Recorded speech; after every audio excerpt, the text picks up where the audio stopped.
that the health care law will not result in rationing. Well, if that promise is true, they should have no problem supporting the Patients Act.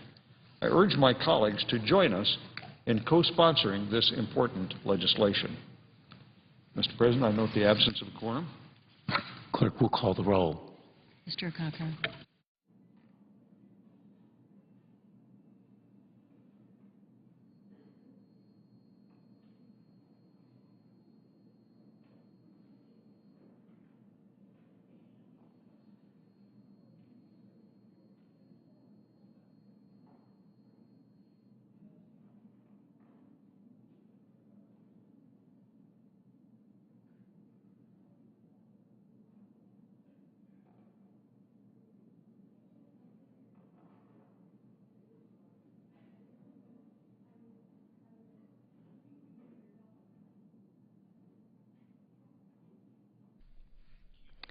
And the Senate is in a quorum call. Just heard from a senator about the Obama health care plan, and looking at an article from Time magazine rating different health care plans across the world. Like many developed countries, Britain actually ranks above the U.S. in most health measurements. Citizens in Britain have a longer life expectancy, lower infant mortality rate. However, in some of the measures by which the U.S. outperforms Britain, one of them happens to be lower cancer mortality rates. Some of that reporting from Time magazine. Senate's going to be taking up small business programs shortly. And across the street from the Capitol, the Supreme Court will take up a discrimination suit against Walmart tomorrow. It's the largest job discrimination case ever. A trial judge and the Federal Appeals Court in San Francisco said the suit could go forward over fierce dissent. Walmart wants the High Court to stop the suit. The company argues it includes too many women with too many different positions in 3,400 stores across the country. Walmart also argues that most management decisions are made at the store and regional levels, not at its headquarters. As many as 1.6 million women could wind up being involved in the case, potentially costing Walmart billions of dollars. Meanwhile, government funding for the federal government is set to run out April 8th, and as Politico reports, negotiations over a resolution to keep the government funded through September are not getting very far. Senate Democrats argue that House Republicans are changing the goals of the funding bill. Party leaders are criticizing the White House negotiation tactics, and GOP leadership is calling congressional Democratic demands unreasonable. No formal talks to deal with the federal spending bill have happened in nearly a week, and there is growing anticipation that a government shutdown may in fact take place. That report from Politico. You're watching live coverage of the U.S. Senate here on C-SPAN 2.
Senator from Louisiana. Mr. President, I'd like to ask unanimous consent to dispense with the quorum call. Without objection. Thank you, Mr. President. I really appreciate the opportunity that the leadership has provided for Senator Snowe and I to resume consideration of a very important bill. Will the Senator please suspend for just one moment?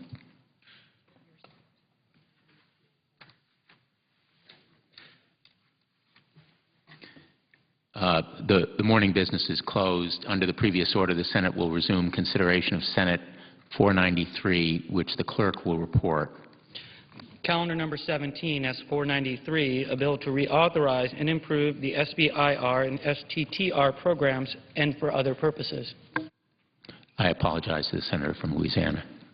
It's okay. Thank you so much, Mr. President. I appreciate the opportunity that the leadership has provided for Senator Snowe and I to present S-493 and continue to discuss this important bill. It is a very important program that has actually existed at the federal level for 20 years, Mr. President. It's not a household word, but it is known very well in the small business community, and it is supported by groups like the Small Business Association, the Chamber of Commerce, many high-tech organizations, because they know the same thing that we know, that this is a very important federal program that actually works and is accomplishing its mission. It's a government public-private partnership, a government-business partnership with the largest federal agencies that actually set aside a small portion of their research and development dollars. It's actually really relatively small, 2.5 to 3% of all their research and development dollars. They set it aside and they aggressively look for small businesses that are able to provide new services, cutting-edge technology, new methodology, new software to solve problems that the government is having. Now, in the process of these small businesses solving problems for the government, i.e. the taxpayer, the great news is some new businesses are developed and they can be then commercialized into the private market, which is how this program works, which is why it's so beneficial not only to taxpayers but to the market generally. And I'm excited, Mr. President, because we have great evidence from the studies and the surveys of this program that it is meeting and exceeding its expectations. It is creating thousands of jobs. It's providing an opportunity for small businesses to compete on a level playing field with large businesses, and it's providing the taxpayer with some cutting-edge technology and innovation. Let me just give you one example, which is close to my heart, because we ran into this problem specifically and directly trying to deal with the aftermath of Katrina. This is just one example of the kinds of new technologies that are being developed through this program. And this bill, we hope, will get passed this week if we can negotiate wisely and smartly on the amendments pending. It will reauthorize this program for 8 years, a long-term authorization which is important to send a signal out to the market and to small businesses and to these coalitions. We believe in this partnership. We know it can work. We want to give you a long lead time and an 8-year runway to lift some of these businesses off and launch them and to create the kind of jobs and entrepreneurial opportunity that we think we know is out there. This is just one example. A Huntsville, Alabama company, Gator Technologies, it's an inflatable antenna. An inflatable antenna provides emergency internet access, cell phone coverage, and phone lines over satellite networks, first used by responders in Haiti and Hurricane Ike. Provides communication support to our Special Operations Forces, to U.S. Navy, U.S. Air Force. It's so far created 30 jobs, but has tremendous opportunity. Last year, $7 million in sales, and this year approximately $10 million. And this technology was launched with a $148,000 grant. What happened to us in the aftermath of Katrina, Mr. President, you may remember this, is that even the government's best satellite phones failed to work. And so not only we really, even with a great evacuation plan in place, with a great medical plan in place, with a great response plan in place, it's not worth the paper it's written on if you can't communicate it. And so what we found was when people landed with satellite phones, there wasn't enough reception base on the ground to be able to communicate those channels. Now, the technology has advanced significantly since then, but the same thing when you're trying to get communications in a war-torn place or a catastrophically destroyed place. This technology allows basically a balloon to be put down on site, completely increasing and substantially increasing the communications capabilities. This is just one example. So an agency had a problem. It couldn't communicate we didn't have the kind of communication technology. It puts out a small grant. Small business responds. This technology is created, and potentially this could go on to develop into quite a large company. It might morph several times before it goes commercial, but that's what this program does. Let me give you another example. This is, and these jobs are being created in Huntsville, Alabama. We're thrilled for Alabama to jobs are created through this program in every state in the union. Here is a small business from Watertown, Massachusetts. It's the A123 lithium-ion battery. Advanced lithium-ion battery is used widely for transportation power grid and commercial industrial products. Opened the largest lithium-ion battery manufacturing plant in North America in Michigan, a place where we need to be creating jobs. This program is doing exactly that. It's created more than 400 jobs across the state of Michigan. This grant potentially, I think, came out of the Energy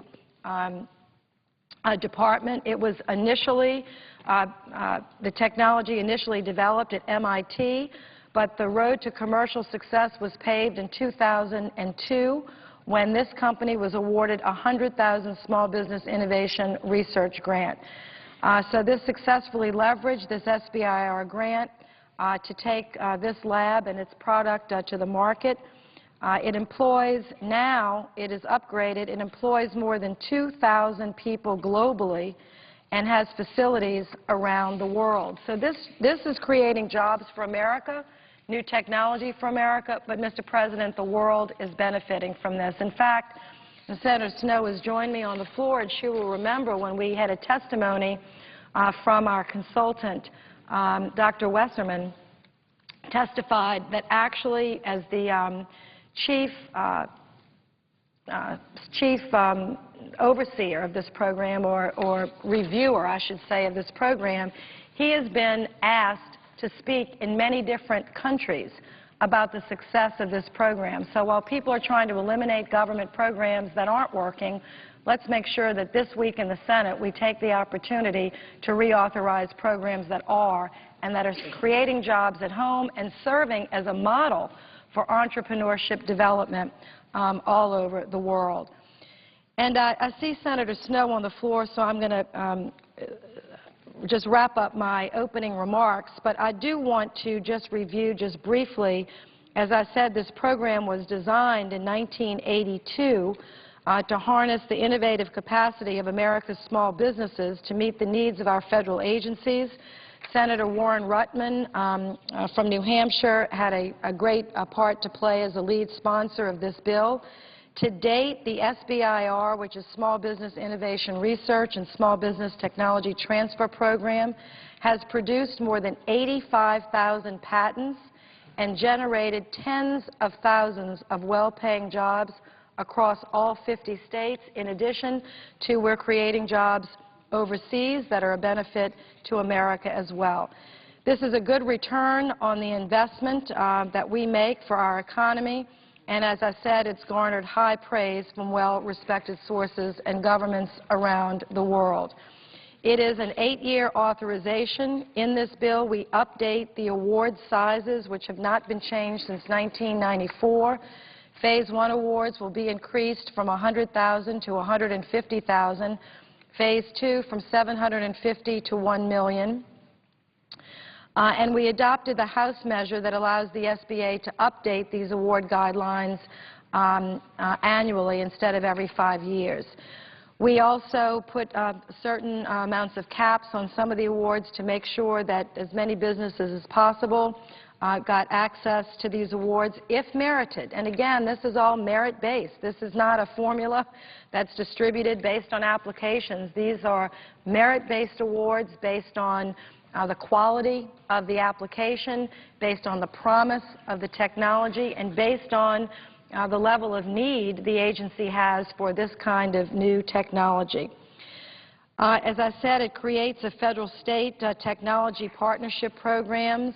It improves the SBA's ability to oversee and coordinate these programs. It does provide some administrative funding, which we thought was lacking, to make sure that the agencies themselves have the wherewithal and the expertise to really get this program maximized and in its job creation potential. And, Mr. President, the reason I think this is so important is Senator Snowe and I have been almost singly focused on doing everything we can leading this Small Business Committee across party lines and together, both Democrats and Republicans, to try to put this recession behind us. And this is a fight, Mr. President. This isn't something that's going to happen naturally. It's going to be by this government in Washington at the state and local level creating atmospheres for businesses to prosper and jobs to be created. And I have to say that I was very pleased to get a copy of the Kauffman Index on Entrepreneurial Activity that I'm going to submit a portion for the record. I think people would be pleased to hear its opening paragraph. It says in 2010 there were 0.34% of the adult population, which is 340 out of 100,000 adults, created a new business each month, which means that in America in this year 565,000 new businesses were created each month in 2010, approximately. That's pretty extraordinary if you think about it. Every day or every month, 565,000 new businesses are launched. Now, we know that all of them don't succeed, but some of them do, and some of them grow to be huge, extraordinary companies. Qualcomm comes to mind. Microsoft comes to mind. And one started as a small business, and then they grow. But the 2010 entrepreneurial activity rate was the same as 2009, but it represents a substantial increase from 2007, and most significantly represents the highest level over the past decade and a half. Now, I wish I could say that this particular program was responsible for all of this, but obviously it's not. But it's one of the tools the federal government has, along with our contracting and procurement tools, along with our tax code, along with our other incentives that we passed in our last small business bill, the new $30 billion lending program, which is leveraged up to potentially could leverage up to $300 billion in lending to small businesses on Main Street, not Wall Street, but getting money to small businesses, these 565,000 that are started every month by great Americans trying to provide a livelihood for themselves, opportunities for their family, and strength for their community. So innovation and jobs, fighting hard for them, trying to pass this reauthorization that can contribute to this substantial growth. So things are looking better. Trend lines are in a positive direction. Let me show you some other growth lines that are very important. We had a terribly substantial loss of jobs, as you know, in 2008 and 2009. The President largely inherited this situation. He did not even take office until half of this job loss was completed. But I think that we've been working together, and the President has been leading a great effort to turn the situation around and start creating jobs as opposed to losing them. And you can see this is a pretty dramatic turnaround, losing 3.6 million in 2008, 5.5 million in 2009, but a net increase of 1.3 million in 2010, with things looking very promising in the first quarter of 2011, which we find ourselves still moving in a very positive direction. And I don't know what these projections are, but I think it's going to be a greater than 1.3, which was last year's, which would be very encouraging. Now, we have a long way to go to make up for the job loss of the Great Recession, when Wall Street collapsed and there were or parts of Wall Street collapsed and the housing market and real estate market were terribly wounded, and that's another story for another day. But the good news is that it looks like we're recovering. The unemployment rate is still too high in too many places in this country. That is why Senator Snowe and I are on the floor again this week, and that is why we're asking our colleagues to be as cooperative as possible. We know there are so many issues that people want to talk about, and time is limited on the floor. But in our mind, we should be almost singularly focused on job creation and reducing the debt and closing this deficit. And by creating jobs and building business in the private sector, and this is one program that absolutely hits its mark, we can do all three. We can create jobs, expand economic opportunity, we're making a dent in the debt, and we're closing the deficit gap by creating new tax dollars that come in from hardworking Americans in the private sector. So, Mr. President, I'm excited to present this bill again. We'll have a lot more information as the day unfolds. I understand we have a vote on a different matter at about 5 or 5:30 today. But Senator Snowe and I will be on the floor to answer any questions that members might have. We're not encouraging additional amendments. We already have 89. We already have 89 amendments that have been filed on this bill. We're hoping to get some of them withdrawn that are not germane to this bill. But we will be working throughout the week, and hopefully, Mr. President, together we can give a very strong vote of confidence to entrepreneurs out there that are taking extraordinary risk in very challenging times. The least we can do is get the government programs that are there for them to support them up and running and as strong as possible to help them in their quest to be successful. Thank you, Mr. President, and I yield the floor.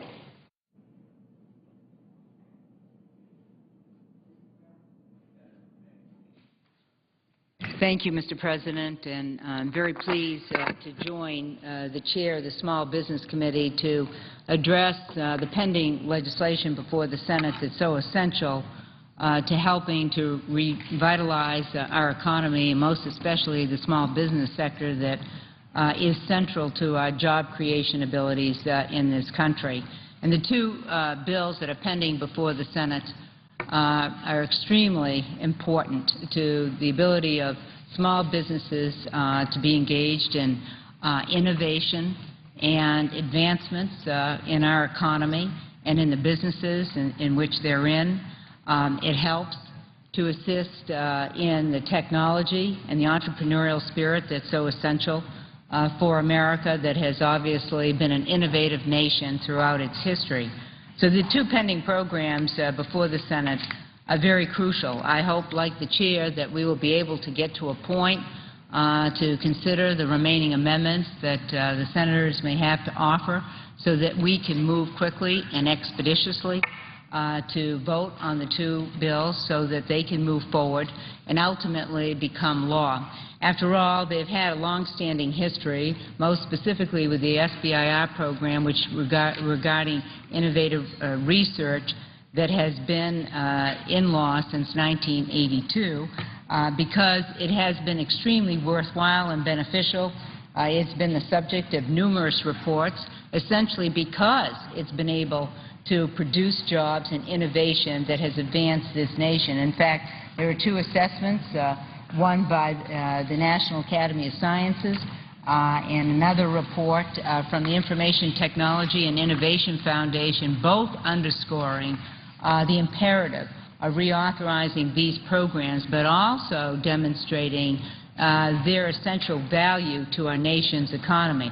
most especially from the standpoint that, of course, that small businesses are the job creators, and we know that two-thirds of all new jobs in America come from small business, and obviously they represent more than 99% of the employers in America. So it's absolutely critical that we do everything we can to buoy this one segment of the economy. So the more that we procrastinate in moving this legislation forward, the less likely we're going to see jobs created in our economy and getting this economy to move forward. Frankly, it is critical, given the fact that we need to create more than 285,000 new jobs per month for 5 years just to return to unemployment levels that we were experiencing in 2007 in the pre-recession levels. So we could be essentially 10 years away from normal unemployment and full recovery if we do not make substantial strides in creating at least 285,000 jobs every month for 5 consecutive years and most possibly 8 consecutive years to achieve that 5 and 5.5% unemployment. To achieve a 7% unemployment would require us to create 300,000 jobs per month. Now, we did experience an uptick in job creation numbers last month of a little more than 200,000, but that has been the exception, not the norm, over the last 2.5 years. In fact, there are only 3 months in the 2.5 years that we have achieved those levels. I'm just underscoring how difficult it is going to be to create the jobs that we need in order to return to normal pre-recession levels of unemployment. That's why the pending legislation is so critical and vital to that endeavor. I want to reiterate some of the anecdotal information that came to the committee that again emphasizes the value of these programs.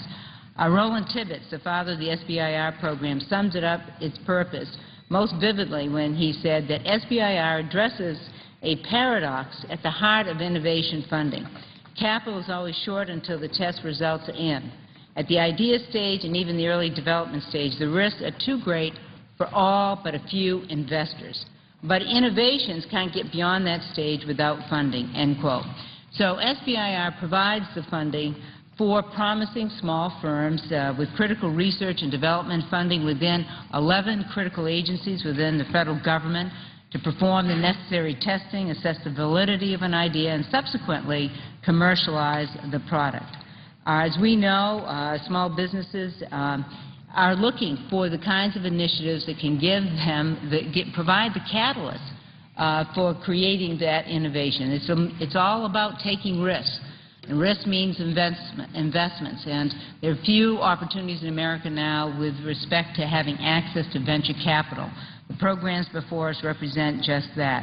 So it is important for creating the middle-class jobs that we need, and the fact is that small and medium-sized businesses really do the majority of the hiring and the firing, as someone indicated recently. And when those small and medium-sized businesses are growing and hiring people, the economy is robust. And when they're not, it is in a recession, and that's precisely what we're recovering from currently. So we have to move these programs forward, and hopefully that opportunity is going to come sooner rather than later. Hopefully we can accomplish that at the end of this week, Mr. President, because I think it is important to send the right message and the signal to give certainty and stability to the access to capital that small businesses and medium-sized businesses really are desperately searching for. Dr. Jacobs, who is the co-founder of Qualcomm, who testified before our committee in February, he revolutionized the wireless communication industry. And as we both have noted earlier when we began debating this legislation, they applied for a $1.5 million grant almost 25 years ago. Today, of course, they have 17,500 employees. They pay approximately $1.4 billion in taxes in fiscal year 2010, more than half the cost of the SBIR and the technology research programs annually. But Dr. Jacobs noted in his testimony that SBIR funding, and I quote, allowed us to pursue several innovative programs that otherwise would not have been possible, end quote. He went on to note that Cutting-edge research leads to breakthrough discoveries, but in order for companies to attract private funding, they need support to prove the feasibility of new and often risky and unproven technologies. For Qualcomm, SBIR provided one source of that critical startup funding. It was one of the critical stamps of approval that allowed us to successfully pursue sources of private capital, end quote. Dr. Matt Silver, the co-founder of Cambrian Innovation, an environmental product development firm from Massachusetts, informed the committee that 6 SBIR awards, or in his words, relatively small grants, enabled his company to attract angel and direct investments, hire 7 employees, file several provisional patents, and develop relationships with the Massachusetts Institute of Technology and Penn State for collaborative R&D, among other opportunities. His company's story is a remarkable example of the success that can be garnered from a relatively modest investment by federal agencies in new and promising technologies. Additionally, 2 weeks ago, the House Small Business Committee also held several hearings on these bills. And I'd like to briefly share some quotes from the testimony of several witnesses. Professor David Odrich noted that the United States, and I quote, is no doubt more innovative, more competitive in the global economy, and has generated more and better jobs as a result of the SBIR program. Additionally, he summarized, and I quote, the evidence accumulated from a broad spectrum of studies utilizing divergent methodologies all comes to the same result. The SBIR program has unequivocally made an invaluable contribution to the innovative performance of the United States, end quote. So, Mr. President, there are a number, of specific examples of how the SBIR program has contributed to the vitality of our economy and how it has advanced the technological developments that have occurred in America. Furthermore, the Government Accountability Office has reviewed different aspects of the SBIR program over the course of its history and has come to a number of positive conclusions. And specifically, the GAO report on the program summarized, 1, that SBIR is achieving its goals to enhance the role of small businesses in federal R&D. It stimulates the commercialization of research results. More than 3/4 of the research conducted with SBIR funding was as good or as better than other agency-funded research. Agency officials also rated the research as more likely than other research they oversaw to result in the invention and commercialization of new products. And finally, that the SBIR program successfully attracts many qualified companies, has had a high level of competition, and consistently has had a high number of first-time participants, end quote. Combining those assessments that I've just cited with, of course, the National Academy of Sciences landmark 2008 study, which I've spoken about earlier, SBIR and STTR clearly provide remarkable benefits to the American people. But also, there is a larger picture for the nation's entrepreneurs and job creators. Small businesses are facing a veritable confluence of challenges from all sides of the debate these days, whether it's exorbitant costs through more taxes or crippling tax burden and regulations. There are a number of amendments that are pending before the Senate that I think would be vital to enhancing that dimension of helping our small businesses with respect to fighting the regulatory arena. That's why, Mr. President, Senator Coburn and I have introduced a regulatory reform bill that we hope that we will offer as an amendment to the pending legislation, because we think it's important to address the numerous regulations that has really imposed significant burdens on a number of businesses across this country. If you just look at the average cost to the small business in America, a business with 20 fewer employees pay $10,585 per employee in annual regulatory costs. That is 36% higher than larger firms. Additionally, our tax code is so complex that taxpayers and businesses spent 7.6 billion hours and about $140 billion trying to comply with tax filing requirements in 2008. So I do believe that it is important that we make strides in the regulatory arena, because it's clear that small businesses cannot, move forward without having to comply with not only the additional costs, but also the burden, because there are so few, employees in a small business, so they're saddled with incessant and unnecessary paperwork, like we saw demonstrated with the 1099 filing requirement that was included in the overall health care law. As we all know, and we're all, I think almost in unanimous agreement that we should repeal this onerous provision, but we haven't reached that point. Hopefully we will with respect to our legislation. We know that Senator Johanns has attached an amendment to the pending bills, but we want to address that issue because it has provided a burdensome impact on small businesses across the country, even though it has yet to be enforced, because it's not required to in 2012. The point is businesses are already calculating the cost of having to comply with that paperwork. And because of the additional cost, because they really don't know the extent to which it's going to add to the cost to their bottom lines, they're hesitant about hiring new individuals or making investments in capital equipment. So the sooner that we can address this issue, the sooner that we can repeal it and resolve the outstanding issues in terms of how we're going to pay for it, the sooner small businesses can understand, the certainty with respect to this individual provision. As I have conducted numerous street tours in my state, I can tell you this is the one issue that comes up repeatedly, because for every small business they're starting to calculate how many forms they will have to submit to the IRS for every $600 in business transactions. Not only is that paperwork burdensome, but also it's going to add to additional costs. Not to mention, obviously, the fact that we're going to hire thousands more in Internal Revenue Service agents just to comply with this particular mandate. So I hope that we can tackle this major problem and bring it to a final conclusion with respect to resolving this issue and to repeal it once and for all.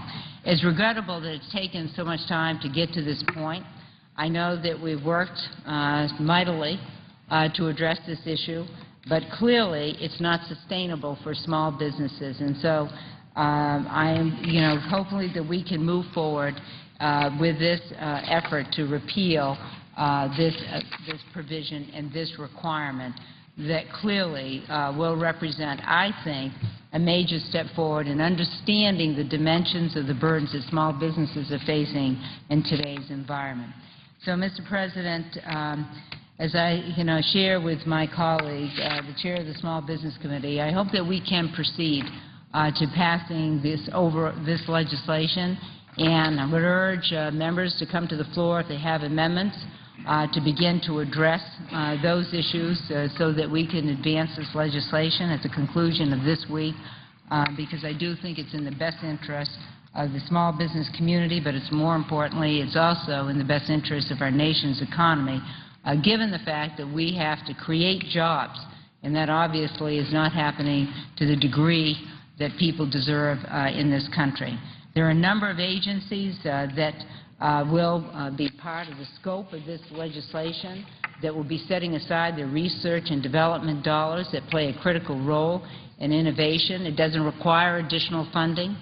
It's based on their existing research and development dollars that are already appropriated to these agencies, but it's saying let's set it aside for small businesses to make sure that they can have, one piece of the pie when it comes to research and development, because really that's where we derive most of the innovation and the entrepreneurship is from the small business sector of our economy. So not only can it add jobs in America, but ultimately, as we saw with the example of Qualcomm, that we can add to the dimensions of growth exponentially for decades to come. So this is a generational issue as well, because we know we have to take the small steps to reach, ultimately the large developments that can occur with the initial investments that are taken, even with a modest sum of money. We know that's true in biotechnology. For example, if it takes 10 to 15 years to bring a drug online, it can require millions, if not billions of dollars for pharmaceuticals to do that. Again, the SBIR program has been essential and central to that effort, and that's why the biotechnology venture organization also supports this legislation because it can provide the initial boost that's a catalyst for the development of major drug therapies in this country. Dr. Charles Wessner, who authored the landmark National Academy of Science report, underscored in his own testimony about the SBIR program, and he highlighted the work that the SBIR program really created as a result of these investments. He said the program brings in over a third of the new companies every year. He said this is really extraordinary. It's not captured by a small group. 20% of the companies are created because of the awards. Bringing things out of the research community into the market is its core function. It encourages partnerships with the university community. And almost 50% of the firms that get awards reach the market. So I think, Mr. President, these numbers, again, demonstrate the incredible role that SBIR program plays in our nation's capacity to innovate. And that's essentially why it was created at the outset. And if you look historically as to when the SBIR program was created, it was in 1982, and I was the original co-sponsor of that legislation at that time when I was serving in the U.S. House of Representatives. But it coincided as well during a similarly difficult economy. And in fact, at that time, we were in the midst of a recession. Now we're struggling to emerge from a recession and trying to create jobs. And the same was true at that point in time. In fact, we were at the height of it. And Dr. Jerry Glover, who was the chief counsel at SBA at that time, testified before our committee, and he concluded that twice before we have seen the President and Congress look at the situation where we're coming out of a severe recession and decide that SBIR program was important. President Reagan and the early Congress in 1982 decided this was an important thing to do to create jobs, to help grow innovation and technology. Again, in 1992, Congress doubled the SBIR program with the support of President Bush. So we have seen recognition in the past when you're in severe economic times, it is time to call on small business innovation. And he urged us to do that now. And so, Mr. President, I would concur with his call for us to use this opportunity to reauthorize these critical programs that will jumpstart our nation's economy through small business and talents that they bring to bear when it comes to innovation. It's something that we certainly need in our economy today in our country. I think more importantly, it's not just not reauthorizing a program simply for reauthorizing it or because it's been on the books, but because it works, and it's demonstrated its work repeatedly throughout the history of both of these programs. And so that's why I urge the Senate to move as quickly as possible to adopt these bills so that they can become law. So, Mr. President, with that, I yield the floor. Mr. President. Senator from Louisiana. Mr. President, I'll just follow up with just a few brief comments. And I think the transition here is important and worth noting, and I'm so glad that Ranking Member Snowe made reference to this, that the two of us are on the floor not just to reauthorize because it's the time for reauthorization, but because this program works, because it's cost-effective, and because it actually is a job creator.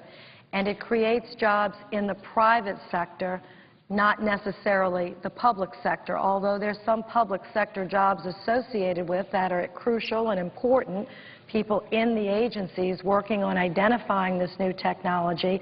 But the lion's share, by far, these jobs are being created in the private sector. And I want to just show you what our challenge is. Here you can see both President Bush and President Obama faced extraordinary challenges. This is the monthly changes in private payroll, seasonally adjusted from January 2008, when this recession began, until today. You can see it's just absolutely a dramatic loss of private payroll, reductions in private payroll, and substantial job losses. Just now, in April 2010, July 2010, and now to the present, to February of 2011. I know we're into March, but this doesn't have the final month or two on here.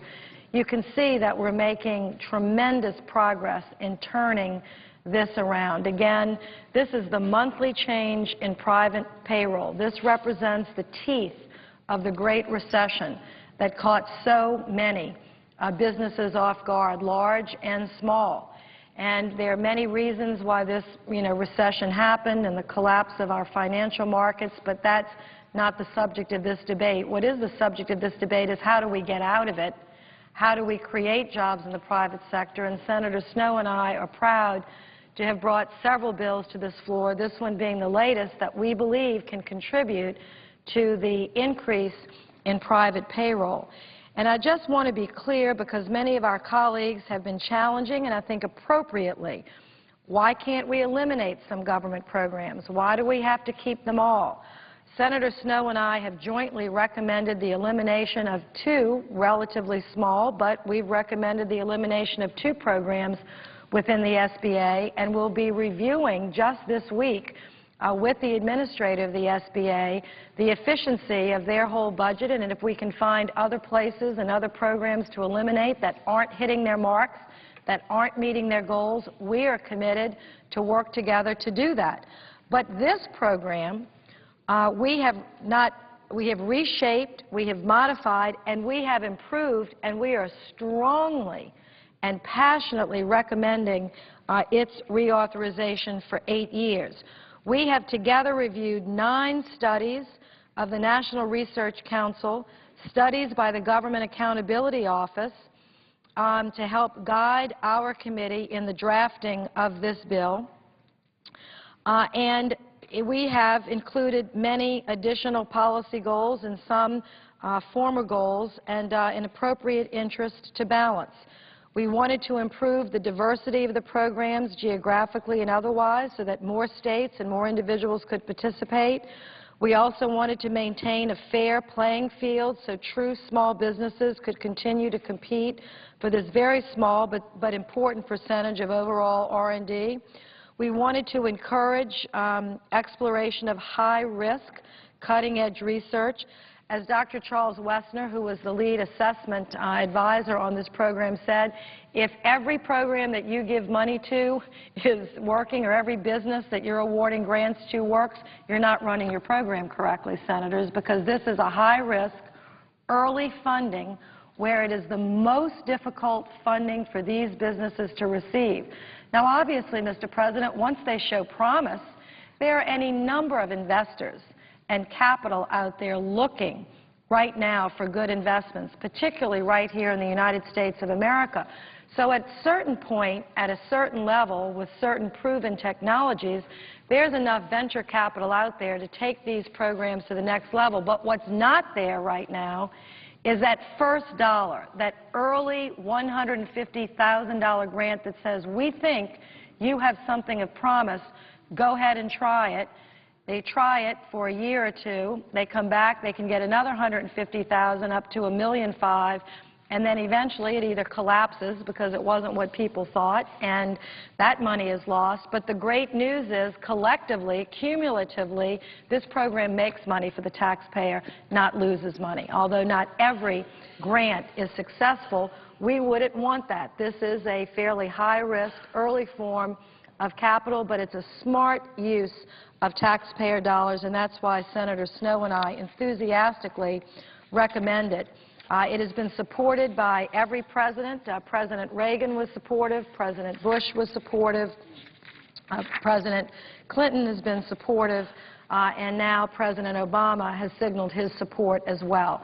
So we are very proud to be able to present this, and I'd like to just submit for the record again another report on small business, the state of small business, not the entire report, but some parts of it that are central to this debate, sponsored by Network Solutions, the University of Maryland, Robert H. Smith School of Business. It says that, interestingly enough, after small businesses have reached a low point in the summer, the report opens, it says, technological investment is on the rise. Technology investment is on the rise, and social media adoption continues to grow. Despite poor competitive health, owners are becoming increasingly optimistic about the economy and their future business success.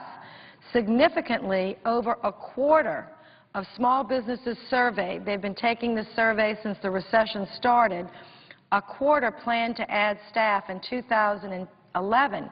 If they carry out their plans, they will create 3.8 million jobs. So again, Mr. President, it's the magic of small business. We have 27 million small businesses in America.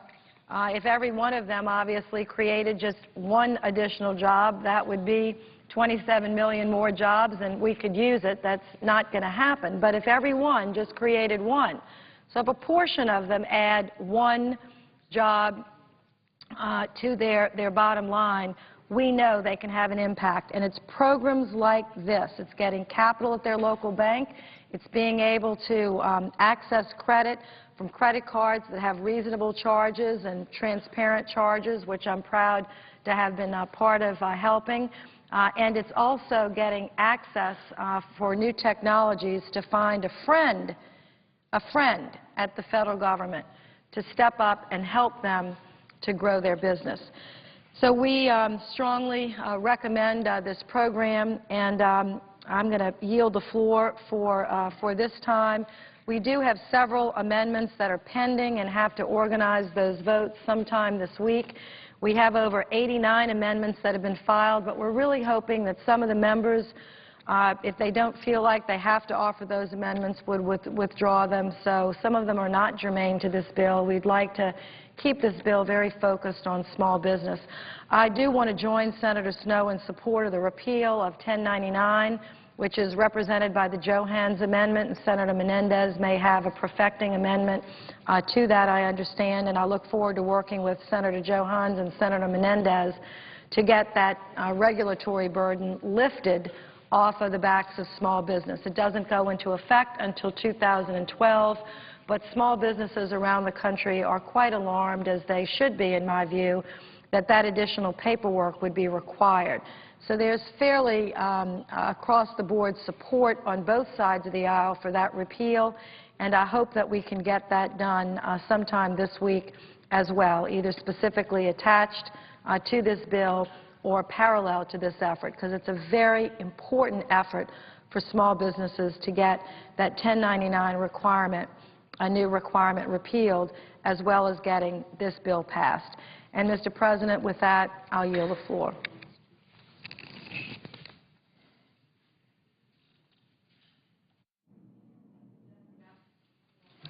The clerk will call the roll.